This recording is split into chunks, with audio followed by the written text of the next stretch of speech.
Yesterday we focused in on the revolutions of 5.2, but that's only half the battle. The other half is nationalism. Today we focus on the modern concept of nationalism.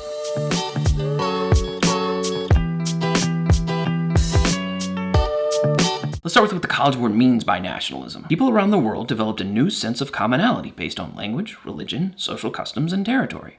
This was sometimes harnessed by governments to foster a sense of unity. Keyword there? Commonality. You probably associate with one nation or another, a group you share commonalities with. Now, the College Board is going to use nationalism in two ways. First, from the last part of that quote, harnessed by governments to foster a sense of unity. This is referring to a few different nationalism movements that are mentioned in the curriculum. So let's focus in on two of them.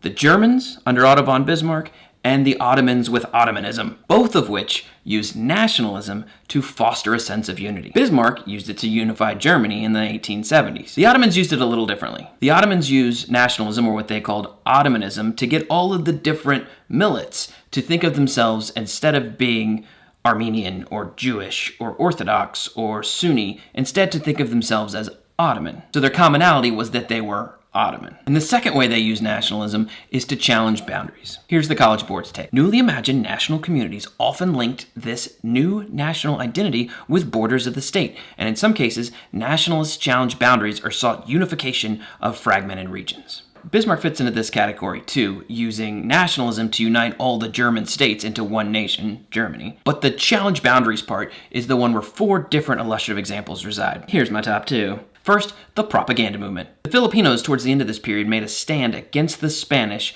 in a movement known as the propaganda movement. It was led by Dr. Jose Rizal. He was a Filipino ophthalmologist polymath who led the push for equality with the Spanish in the Philippines. And in the most Spanish Empire move ever, they executed him for it by shooting him in the back. Now, this guy's a national hero. I made an illustrative examples video about it. I highly recommend it. This guy stood up for the Filipinos and started the process which will eventually lead to their independence in the 20th century. Second, the Maori in New Zealand. Don't even get me started on how amazing the Maori are. As the British are there, modernized and charging and trying to steal their land, you know how the British do, they stood strong and threw a haka right in their stupid British faces. So that's nationalism. It's the commonality that people share and what they do with it, either unifying the people or challenging national borders of an empire. Okay, so it took us a couple days, but we finally covered the first two sections of Unit 5. Hope the rest of this unit is some small topic that we can just kind of glance past, so let me just look ahead here.